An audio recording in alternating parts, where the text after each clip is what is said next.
বাংলাদেশ জামাত ইসলামী সবুজবাগ থানা কর্তৃক আয়োজিত আজকের এই প্রচার মিছিলে এ পর্যায়ে কথা বলছেন বাংলাদেশ জামাত ইসলামী মনোনীত ঢাকা 9 আসনের সংসদ সদস্য পদপ্রার্থী বাংলাদেশ শ্রমিক কল্যাণ ফেডারেশনের সংগ্রামী সহ সভাপতি এবং খিলগাঁও সবুজবাগ মুক্তা উন্নয়ন ফোরামের সম্মানিত সভাপতি, এই অঞ্চলের মাটি ও মানুষের সংগ্রামী নেতা, সংগ্রামী জননেতা জনাব কবির আহমদ এ পর্যায়ে বক্তব্য রাখছেন। জনাব কবির আহমদ।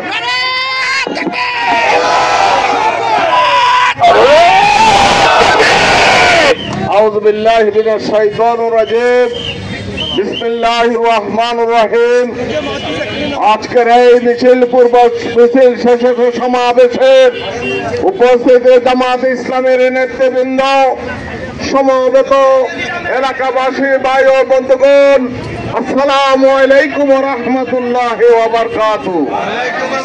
ভাই এবং বন্ধুগণ, আপনারা জানেন আগামী 19 জুলাই ঐতিহাসিক সরোয়ার্দী উদ্যানে 7 দফা দাবির ভিত্তিতে ডাক্তার শফিকুর রহমান জাতীয় সমাবেশের ঘোষণা দিয়েছে। এই সমাবেশ আপনারা দল পথ নির্বিশেষে দলে দলে যোগ দিয়ে সমাবেশকে সাফল্য মণ্ডিত করে তুলবে। এই সমাবেশ বাংলাদেশের মানুষের মৌলিক অধিকার আদায়ের সমাবেশ। এই সমাবেশ দাঁড়িপাল্লার সমর্থনের সমাবেশ। এই সমাবেশ আগামী দিন বাংলাদেশকে একটি কল্যাণ রাষ্ট্রে পরিণত করার সমাবেশ।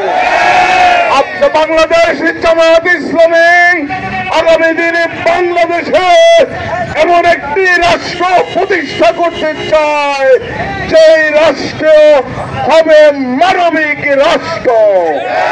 এই রাষ্ট্র প্রতিষ্ঠায় আপনারা সবাই আগামী জাতীয় সংসদ নির্বাচনে দাঁড়িপাল্লা মার্কায় ভোট দিয়ে মানবিক রাষ্ট্র প্রতিষ্ঠার আন্দোলনকে এগিয়ে নিয়ে যাওয়ার জন্য উদাত্ত আহ্বান জানাচ্ছি। সাথে সাথে এই দাবি জানাতে চাই, আগামী দিনে বাংলাদেশে আর কোন ফ্যাসিস্টকে ক্ষমতায় জিতে দেওয়া হবে না, হবে না, হবে না। আগামী দিনে বাংলাদেশের রাষ্ট্রীয় ক্ষমতায় যাবে ক্ষুধাবিরো সৎ লোকেরা, যারা বাংলাদেশের টাকা বিদেশে পাচার করবে না, যারা বাংলাদেশে সন্ত্রাস কায়েম হতে দেবে না, যারা আগামী দিনে বাংলাদেশকে ইসলামের বাংলাদেশ হিসাবে গড়ে তুলবে।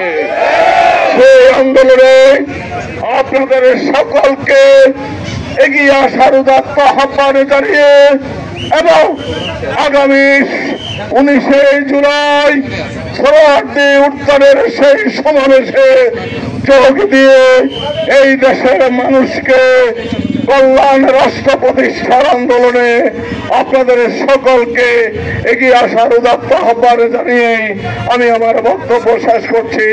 আল্লাহ হাফেজ। বাংলাদেশ জিন্দাবাদ। বাংলাদেশ জামাত ইসলামী জিন্দাবাদ। আগামীর বাংলাদেশ ইসলামের বাংলাদেশ।